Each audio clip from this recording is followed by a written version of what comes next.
tardes, cuando son las 6:11, damos la bienvenida a nuestra compañera Sandra Recochea del espacio Un poco de Derecho de Marín y Mateo Abogados. Muy buenas tardes. Muy buenas tardes, José, ¿qué tal? Muy bien. Bueno, hoy tenemos un tema muy interesante, a ver si conseguimos dar algo de luz, al menos en este camino que empezamos ya hace pues ya hace un tiempo ya con esto del IRPH.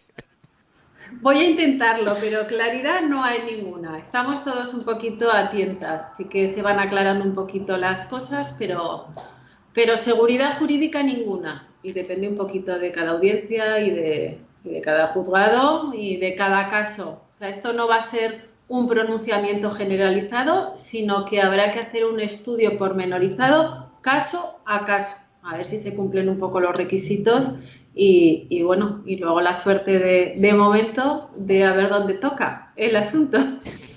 Vale, bueno, si te parece lo que voy a hacer es, yo creo que hablamos de esto ya hace 2 años. Sí. En nuestra web hay un post que hicimos contigo, bueno, y un post que hay en la página web, que hablábamos del tema del IRPH en base a las sentencias de marzo del 2020 del Tribunal de Justicia de la Unión Europea. Voy a hacer un poquito, contaros un poquito antecedentes para situarnos, ¿vale? Porque me imagino que todos los oyentes pues han ido oyendo criterios de un extremo a otro. Ahora sí, ahora no, ahora el Supremo lo tumba, ahora el TJUE no lo aclara, ¿vale? Entonces, vamos todos, tanto profesionales como consumidores, totalmente perdidos. No es cuestión de conocimientos ni nada, es todo novedad para todo el mundo. Entonces, aquí desde el despacho sí que estamos siendo bastante cautelosos en este asunto. ¿Por qué? Porque las consecuencias de un cambio de criterio en mitad de un procedimiento pueden conllevar que no nos den la razón y que además nos generen unas costas. Y como las cuantías suelen ser elevadas en este tipo de asuntos, pues al final las costas serían altas. Entonces, bueno, que el cliente tiene que asumir los riesgos y como no está todo tan claro, pues de momento nosotros estamos un poco a la expectativa de a ver si al final se aclara o por lo menos nos marcan un poquito las directrices que tenemos que valorar para que, analizando caso por caso, ver si es factible la reclamación o no. Vale, dicho esto, me voy para atrás. A ver, partimos bueno, el IRPH, como bien sabéis, es un índice de referencia en los préstamos hipotecarios. Porque ya hay algunos de ellos que han desaparecido, se calculaba, o bueno, era un índice que se calculaba entre las distintas cajas o bancos, ¿vale? Cómo se prestaban ellos el dinero, a qué tipo de interés. Entonces, se estuvo diciendo que era un índice manipulable, no manipulable, pero era oficial del Banco de España. Bueno, al final, con independencia de si es oficial, manipulable o no manipulable, aquí lo que la Unión Europea en sus sentencias de marzo de 2020, 2 años casi, lo que nos vino a decir era que a la hora de la contratación del préstamo hipotecario, la entidad bancaria tenía que dar una información totalmente transparente de las consecuencias de este índice. Es decir, el cliente tenía que saber las consecuencias económicas y jurídicas que tenía el pactar un préstamo hipotecario con devolución con un tipo de interés que era este. Había en su día 6 tipos de índices, ahora están todos como refundidos y quedan 2 o 3, ¿vale? Y entonces el TJUE lo que decía que toda esta información tenía que darse, si no se daba, se consideraba que no se había informado al consumidor. No era transparente, era como sesgada la información que le daban, entonces había como mala fe o dolo, porque como no se daba toda la información, el cliente tomaba decisiones con información no veraz o sesgada o mínima.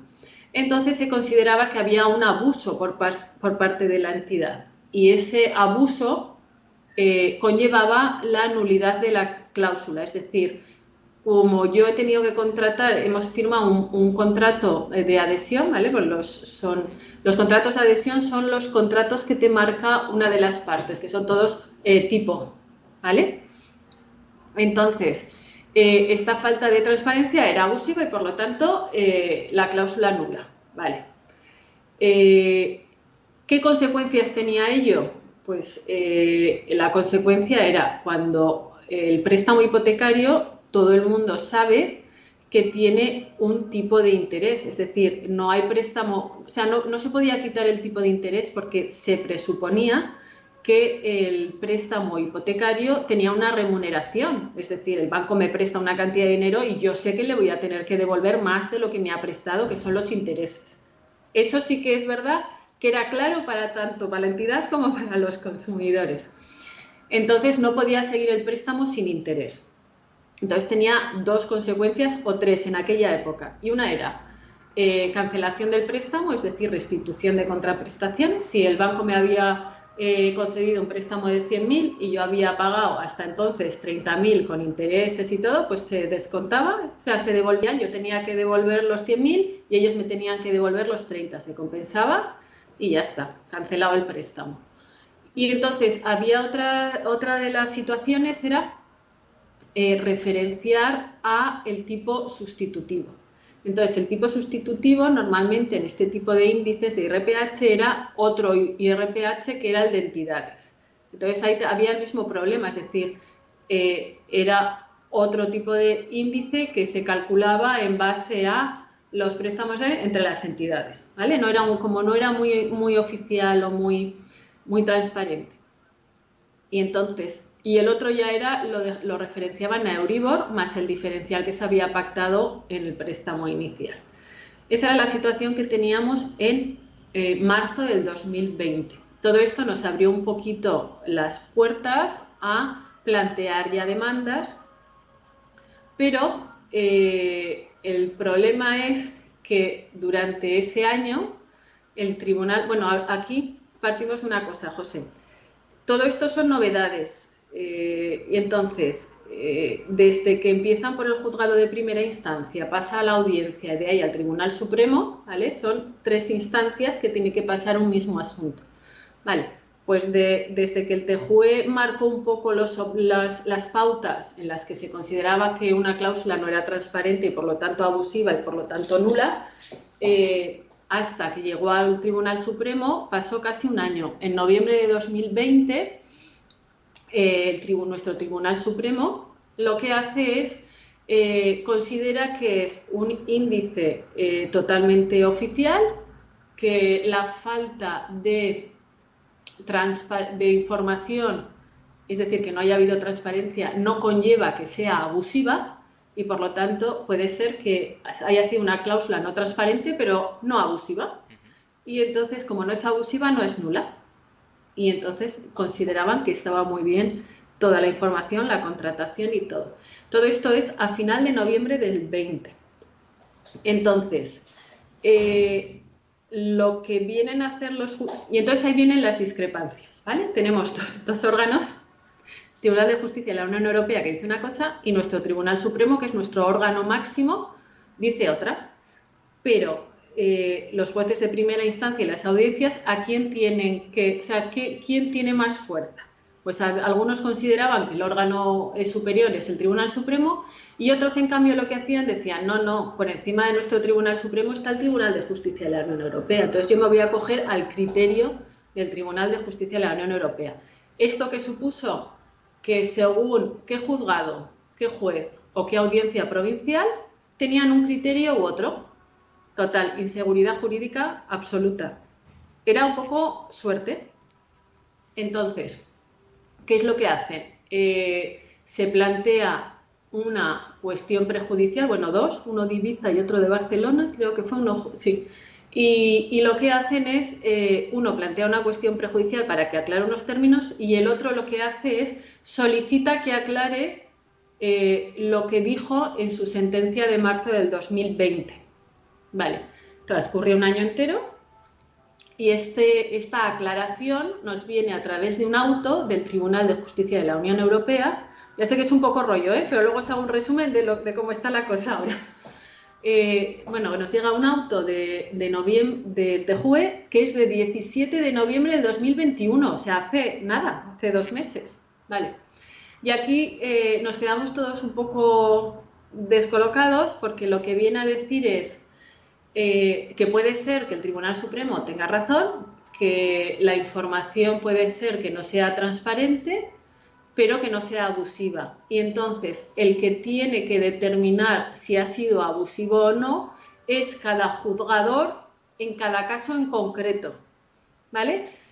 No se moja, no dice ni una cosa ni otra, ¿vale? Entonces lo que nos remite es a los jueces nacionales que determinen ellos si en base de esa información hay abusividad a la hora de tomar la decisión o no. Y si hay abusividad, pues será nula. Y si consideran que la información que se ha dado era suficiente, pues considerarán que no es abusivo.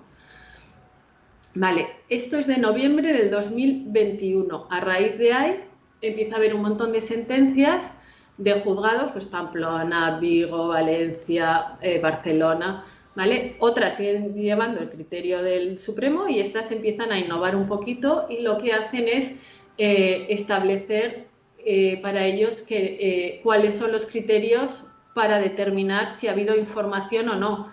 Pero claro, cuando a ti no te dan información, ¿cómo acreditas que no has tenido esa información? ¿Vale? Entonces, claro, ahí sí que efectivamente pues se ve que sí que ha sido abusivo. Entonces, pero van caso por caso por un poco el perfil del consumidor y la información que se le dio. ¿Vale? Y entonces aquí lo que hacen es, van dando la razón a los consumidores. Dar la razón a los consumidores, luego os digo las consecuencias, ¿vale? Pero voy a hacer un poco el trayecto jurídico de jurisprudencia, ¿vale? Noviembre de 21 estamos, ¿vale? Total, que estas sentencias, pues eso, final de noviembre, diciembre, y la primera audiencia provincial que dicta un auto en el que reconoce que la cláusula no ha sido transparente y por lo tanto es abusiva, es la sección sexta de la Audiencia Provincial de Valencia.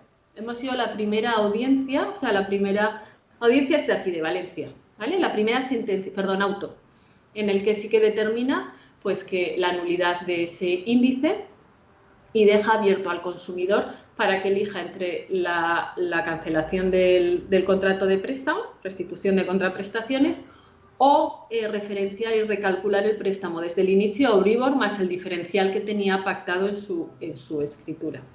Vale. 27 de diciembre es el auto de la Audiencia Provincial de Valencia, o sea que fue hace nada. Total, que estando así las cosas tenemos que el Tribunal Supremo, ahora el 19 de enero del 2022, tenía votación y fallo de 3 asuntos de este tipo de IRPH con una entidad de crédito, de una entidad bancaria. 3 de la misma. A día de hoy ni sabemos qué ha pasado, no hay nota de prensa, no hay información, accedes a la página del Tribunal Supremo y no está la sentencia, no sé si está dictada o no, ¿vale? Entonces, estas 3 sentencias del Tribunal Supremo van a determinar qué criterio vuelve a fijar el Supremo. Si va a seguir el criterio del TJUE, que ya le ha dicho 2 veces que no tiene razón, o va a seguir con su criterio. Entonces, me da la sensación como que estamos igual que hace 2 años, ¿vale? Cuando el TJUE dijo una cosa y luego el Supremo dijo otra. Y entonces no lo tenemos claro. Lo que sí que sabemos es que a día de hoy lo que hacen los jueces de primera instancia es determinar caso a caso, estudio caso a caso, de si ha habido información suficiente como para adoptar el contrato, sabiendo las consecuencias económicas y jurídicas de este tipo de interés. Vale. Eso, situación jurídica actual, total. Como verás, como si hubiésemos estado hablando hace 2 años. Sí. Vale. Lo que sí que ha quedado claro son las consecuencias. Es decir, o cancelación del préstamo, se restituye como si yo devuelvo lo que me has prestado y tú me devuelves lo que te he ido pagando. Y compensamos y lo dejamos a cero, ¿vale? O lo que sí que ha quedado claro es que no se puede aplicar el sustitutivo, que es el de entidades, ¿vale? Porque estamos en la misma situación. Vale, un paréntesis. El IRPH en su día teníamos de cajas, bancos y entidades, a 3 años, vivienda, bueno, total, que en el 2013, a través de una orden ministerial, lo que hacen es refunden, quita el de cajas y quita el de bancos y se queda solo el de entidades, que ya existía antiguamente, ¿vale? Entonces, ese era como el sustitutivo. Entonces, es lo mismo, uno que otro, ¿vale? Se calcula de la misma manera y la información ha sido la misma y todo igual, ¿vale? Entonces, lo que hacen es, como no, la decisión de la nulidad, o sea, la consecuencia de la nulidad de una cláusula por abusiva no puede ser más perjudicial de lo que tiene para el consumidor, lo que el TJUE dijo y dejó abierto a los jueces nacionales es aplicar el Euribor, que era el índice que el 80% de los préstamos hipotecarios de la época se aplicaba, más el diferencial que se tenía pactado en la escritura inicial. ¿Vale? Esas son las dos consecuencias una vez un juez determine la nulidad de la cláusula. Vale, entonces, estando así las cosas, como verás, ¿te has aclarado de algo? Sí, sí. Pero vamos, seguridad, has visto que no. Vale, entonces, ¿qué podemos hacer? En primer lugar, esperar un poquito. Yo, por seguridad jurídica, me gustaría tener o disponer de las sentencias estas del Supremo, que la votación y fallo fue la semana pasada, pero que no sabemos en qué sentido se han pronunciado, que me imagino que será cuestión de días. No el tener las sentencias en sí para analizarlas, pero sí por lo menos un resumen del criterio que van a seguir. Y en base a eso, ya hacer un estudio un estudio específico de caso a caso con toda la documentación que se aportó a la hora de suscribir el préstamo, toda la información que se le puede dar al cliente, el perfil del cliente, ¿vale? Porque no es lo mismo un consumidor medio que un analista financiero que pide un préstamo y se lo referencia en la ley IRPH, ¿vale? Y entonces, en base a eso, tomar una decisión conjunta con el cliente, explicándole los riesgos que hubiera y ya que sea un poco decisión de cada cliente por los riesgos que puede tener el hecho de que nos cambie el criterio en mitad de un procedimiento. ¿Vale? O sea, seguridad no hay ninguna. Lo que sí que es verdad que de momento la Audiencia Provincial de Valencia ha dado la razón al consumidor. Hay 2 sentencias, ¿vale? Hay otra de julio de 2021 y esta es de 27 de diciembre, pero esta es importante porque es justo después de la aclaración que hace el Tribunal de Justicia de la Unión Europea. Y entonces parece ser que esa aclaración es la que acoge, ¿vale? Y esa sentencia, o sea, Valencia se remite a lo que dice el Tribunal de Justicia de la Unión Europea. No se acoge al criterio del Tribunal Supremo. De momento, ¿vale? Entonces, ¿qué os recomiendo desde Marín y Mateo Abogados? Como lo he explicado hace un momentito. En primer lugar, analizar la escritura. Necesitamos la escritura del préstamo hipotecario, el cuadro de amortización desde el inicio hasta el final, o sea, hasta el final quiero decir, hasta el día de hoy, y la oferta vinculante, si la hubiera. La oferta vinculante era lo que se firmaba, normalmente ponía otra fecha, ¿vale? Se solía firmar en la propia notaría cuando se firmaba el préstamo, pero era un poco el resumen de las condiciones que te habían ido ofertando durante toda la negociación del préstamo hipotecario, ¿vale? Que al final son 3 o 4 folios y o sea, es como, en vez de toda la escritura, un resumen un poquito de todo las condiciones del préstamo. Vale, eso por un lado. Y luego, analizar nosotros bien toda la documentación, perfil del cliente, ver un poquito en qué trabaja, qué ha estudiado y todo. Calcular, necesitaremos un informe de un perito economista que nos recalcule el préstamo a Euribor más el diferencial para saber exactamente el importe que debería reintegrar la entidad bancaria. Vale, con ese importe a reintegrar, bueno, y recalcular el préstamo y a partir de entonces el préstamo sería con Euribor más el diferencial y tendrían que reintegrar ese importe, lo que se ha pagado de más por este tipo de índice, que ya puede ser amortizando capital o pidiendo que nos lo desembolsen, ¿vale? Y en base a ese importe ya podríamos calcular las costas del procedimiento en caso de que cambie el criterio y no nos den la razón, para que el cliente siempre sepa los riesgos económicos que tiene, que para mí es un poquito el miedo, o sea, porque de esta manera lo veo un poco temerario, el lanzarnos a presentar demandas cuando no está muy claro el criterio que van a seguir. Se va aclarando, ¿vale? Pero si te das cuenta, llevamos 2 años y seguimos igual. Depende un poquito en qué localidad estés y qué dice cada audiencia. De momento la que se pronuncia es la de Valencia.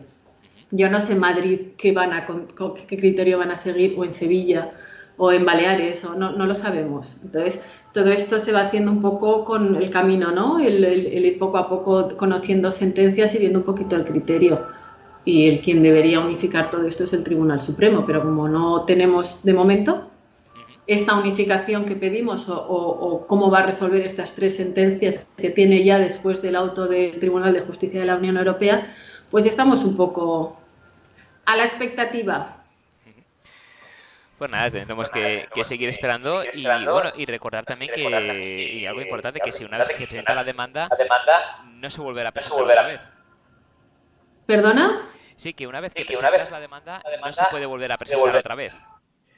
A ver, no, una vez ya tienes cosa, o sea, es cosa juzgada. Tú una vez presentas la demanda, tienes pronunciamiento, ya una vez sea firme, por mucho que cambie el criterio, no puedes hacer absolutamente nada.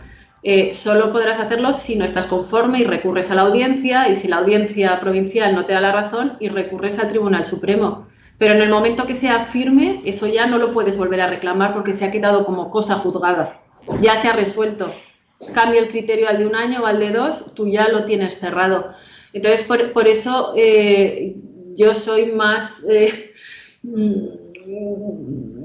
cautelosa. O sea, un poco cautela. Sí que me da rabia porque estoy como conteniendo asuntos, pero por el riesgo que ello supone. Cuando veo que un compañero lo presenta y que hay mucho riesgo y gana, pues me parece muy bien y me enorgullece y todo, pero a mí me da mucho miedo porque las consecuencias económicas son altas. Es decir, cierro todas las vías a una posible reclamación posterior si cambia el criterio y además a la imposición de unas costas, que las cuantías, pues por ejemplo, un préstamo de 200.000 euros, pues igual le estamos hablando de 50 o 60.000 euros que se han pagado de más, según los años también que se haya amortizado. Pero claro, las costas de 40, 50, 60.000 euros ya es dinero que hay que desembolsar si no te dan la razón.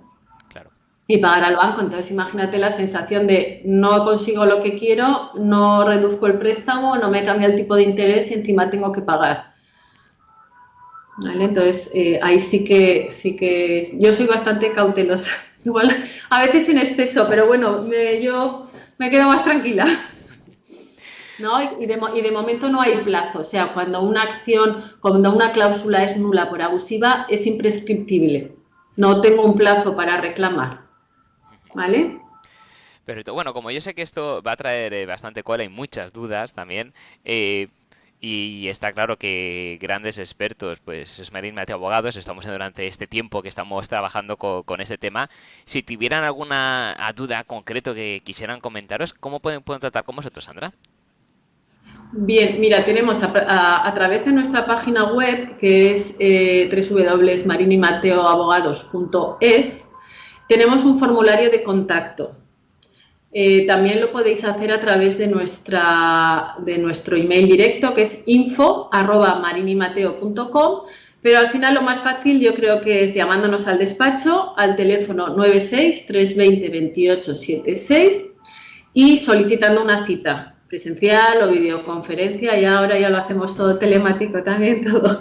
Y nada, y ver que bueno, pues ir analizando el asunto, que cada asunto pues tiene unas circunstancias y una documentación documentación que ir recopilando y en base a eso, pues bueno, vamos un poquito tirando del hilo, viendo la posibilidad de reclamar o no, de ver el importe, de ver la situación del cliente porque igual le interesa cancelar en vez de referenciarlo a Euribor, bueno, ver la situación económica, patrimonial de cada uno de ellos.